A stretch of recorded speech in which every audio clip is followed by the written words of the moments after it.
BC political front ఆధ్వర్యంలో ఈరోజు గౌరవనీయులు పెద్దలు రిటైర్డ్ ఐఏఎస్ ఆఫీసర్ మన సారు చిరంజీవులు గారు, అదేవిధంగా మన బీసీ పొలిటికల్ ఫ్రంట్ చైర్మన్ అన్న బాలగోని బాలరాజు గౌడ్ గారు, అదేవిధంగా వైస్ చైర్మన్ దుర్గా గౌడ్ గారు, కన్వీనర్ ఐలి వెంకన్న గౌడ్ గారు, అంబాల నారాయణ గౌడ్ గారు, అదేవిధంగా శేఖర్ గౌడ్ గారు, గంగపుత్ర గారు, నాగభూషణం గారు, అదేవిధంగా లింగేష్ యాదవ్ గారు, అనిల్ గారు, అందరికీ పేరు పేరున్న హర్షవర్ధన్ గారు, వెంకటేష్ గౌడ్ గారు, పేరు పేరున ఉద్యమ నమస్కారాలు. ఇవాళ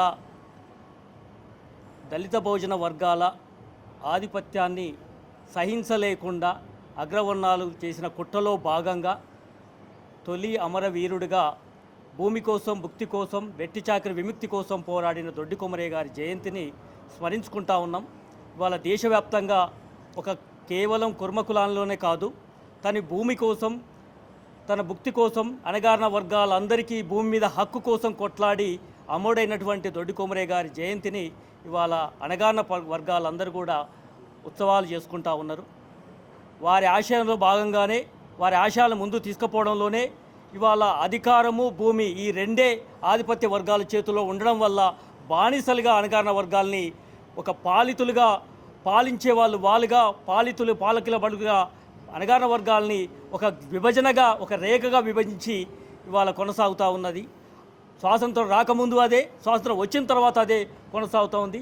భూమి కోసం ఆనాడు మహాభారతం కావచ్చు, లేకపోతే ఆ తర్వాత తెలంగాణ రాష్ట్రంలో దేశ స్వతంత్ర ఉద్యమంలో కావచ్చు, తెలంగాణ సాయుధ పోరాటం మొదలుకొంటే, తెలంగాణ రైతాంగ పోరాటం మొదలుకొంటే, వాళ్ళ కోనేరు రంగారావు సిఫార్సులు మొదలుకొంటే, ధరణి భూభావర్తి వరకు కూడా ఎందులో కూడా ఏ చట్టాలు వచ్చినా అణగారిన వర్గాలకి, పేద వర్గాలకి భూమి అందట్లేదు అనేది సజీవ సాక్ష్యంగా కళ్ళ ముందు కనపడతా ఉంది.